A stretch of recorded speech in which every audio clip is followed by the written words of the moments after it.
Parenting is chaos, laughter, and love. It's the hardest, happiest ride you'll ever take. So real mamas, let's get talking. Don't forget to hit that bell, like, and subscribe for more parenting tips. Hello and welcome back there, mamas. Hope everyone's doing well. Today I want to talk to you about morning routines, and oh boy, am I the only one who's having trouble with morning routines? I mean, seriously, I don't know why. My 5-year-old every single day puts his shirt on backwards. Literally, backwards. His undershirt and his shirts. I don't get it. Doesn't he realize every single day when I literally tell him, okay, let's take your shirt off again and put it back on? Well, what can I tell you? They're really, really stressful. However, we can do a lot to actually get rid of all that anxiety. And it has to do with giving our kids independency. So I would say around the age of 7 or 8 years old, which is around I would say second and third grade, right? You would sit down with your child and you're going to start talking to him that you're going to make a morning routine with them and that they're going to be independent. And they're going to have to get dressed by themselves and they're going to have to put their lunchbox in their knapsack and they have to make sure to get out the door on time. If it's to catch the bus to school or if it's to actually go to school by walking or if it's you that is actually driving them to school. They need to be on time. So with that said, you actually have to map out a schedule with them. Okay, so for example, if you have to be out the door, for example, at 8 o'clock, okay, school starts, let's say at 8:30, you got to be out the door at 8 o'clock. So that means that you should wake up your child. Well, sorry, getting back to that. The child needs to wake up at 7 o'clock. Now, usually you do not wake up the child. You want him to be independent. You get a super cool alarm clock. You can go out together to shop for one, pick one out or buy one on Amazon, something that they like. And they need to set the clock. You're going to teach your child how to set the alarm clock, and he's going to have to wake up by himself. He needs to start being responsible. Now, I like to do this usually during vacations. That way, he has the time to get on track, and that way we're not really, really late. However, there has been days where we were late for school, which means I was late for work. Ouch. Yep. You got me there. So with that said, when you see that your child is running late, you do not yell. You do not scream. You have to be as calm as possible and just say, okay, I understand. We're going to be late. It's completely fine. You're responsible for your action. So now I'm going to have to write a really funny letter to your teacher to explain why you're going to be late. Now, I like to try to have these letters already available for me. I make them in advance. Each one I make, funnier than the other one. But yeah, you have to be prepared regarding that. And it's really important to carry it out. So you do not help them. They have to get dressed by themselves. Obviously, this doesn't work for kids, I would say, from first grade and under. They do need to get dressed by themselves. However, you can encourage your younger kids to actually try to get dressed by themselves. You'll be in the room and say, okay, put on your pants, put on your shirt, put on your shoes. But you won't help them. However, you are there to assist them.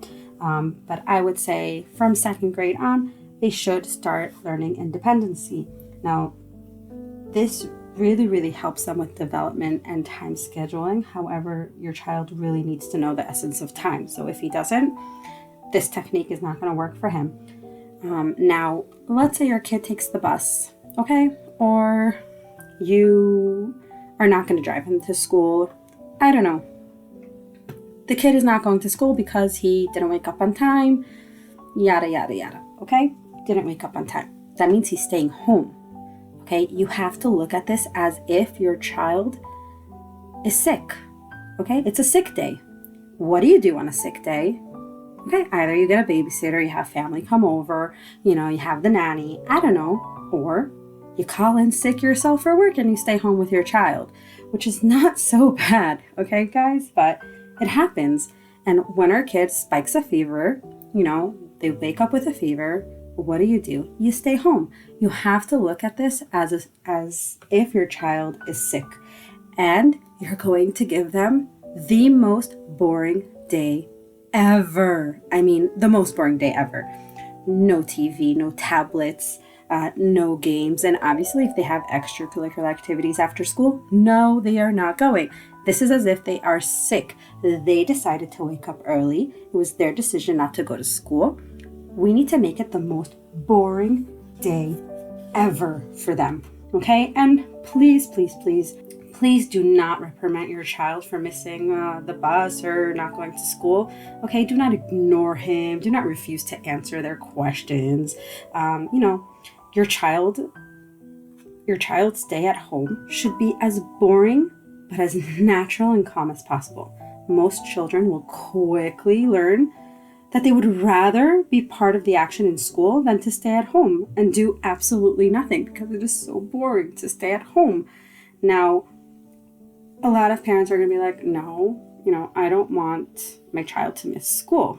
Some are concerned that they're going to miss schoolwork. Well, you know what? If you do this at 2nd and 3rd grade, okay, most of the time we repeat the lessons, so they're not going to really miss any classwork, and truthfully, you can always call the teacher. There's nothing wrong with that, okay? It's not super hard subjects. We already all know how to multiply and subtract and divide, so it's not, your kid is not going to, one day is not going to make a difference, okay? This inconvenience that your child is staying home, this inconvenience, is a small price to pay for a valuable lesson for your child to understand that, one, staying at home is really boring. I mean, I did this with a few of my kids, and truthfully, even when they're kind of not feeling well, at the end, they actually want to go to school. They're like, oh, my throat hurts, but you know what? I'd rather go to school because I don't want to stay home. Some people are just like, oh, like, what did you do to the kid? I didn't do nothing. I really didn't do anything. They just also didn't do nothing when they stayed home, because I acted as if it's a sick day. A sick day, when your child is sick, he should not be watching TV. He should not be on all of his tablets. And, this is not a fun day. This is not, a time where you can take your kid to shopping. This is not mommy and me time. You have to teach your child a valuable lesson that, okay, this is going to be the most boring day ever because this is school time. If you want to do schoolwork, you can. But other than schoolwork, you can go get a book and you can read on the couch. That is it. Done. And time flies. Seriously, the day goes really, really by. You need to continue your routine as natural as possible. And obviously, if you work like me, okay? You have to carry down as if it's a sick day. As if it is a sick day for your child. Okay, it happens. These things happen. No biggie. Okay? After a few times of this happening, and I would say around 2 times of this happening, your child will get the gist. And that morning routine is going to be so much easier. Now, I started doing this from my first child. I heard this from, a doctor a really, really long time ago. And I love this. I love this technique. It really, really helps. This boring day morning routine technique is awesome, and I love it. And I really recommend it for you guys. And again, if you're able, to start with your 2-year-old, I usually do it at 2 years old. When I start having them try to get dressed, it helps them with their sensory and fingers, to close those buttons, which eventually, by the way, helps them in writing. Okay, but getting their pants on is really hard at age 2 by themselves. So if you start it, obviously be there to help. All these routines in the morning from a young age, by the time the child gets to age 8, 7, 8, he already knows how to get dressed really, really fast and, the morning's gonna fly by. For me, for example, we are 5 kids in the morning now. My oldest is already out the door by 7, but so we're 5 younger kids, okay, that we all have to take care of the morning routine. Everyone, literally, all of my kids do this morning routine where they get dressed by themselves, they put their lunch in their knapsack, they actually make their own breakfast, which is really, really nice. The only one I have to really truthfully take care of is my 5-year-old currently. So hopefully when he turns 7, this is a routine that we're going to start. And the funny part is that even he himself, who is 5 years old and has not, I haven't taught him regarding the boring day of staying home. He actually knows it from his brothers, and he doesn't want to stay home. He'd rather go to school as well.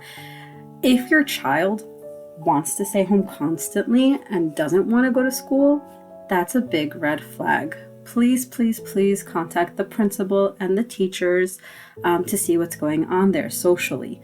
Sometimes we don't notice what our kids go through, and the fact that a child wants to stay home constantly means that there's something wrong going down in school. So if that's the situation, obviously this technique will not work on those kids, but you have to talk to the principal, to the teachers to see what's going on. So other than that, I hope you liked this little technique called the boring day morning routine. Comment below. I would love to hear what you think about it. Other than that, until next time, be strong, be powerful. We're all amazing mamas, and don't you forget, you're doing the best that you can. Don't forget to hit that bell, like, and subscribe for more parenting tips.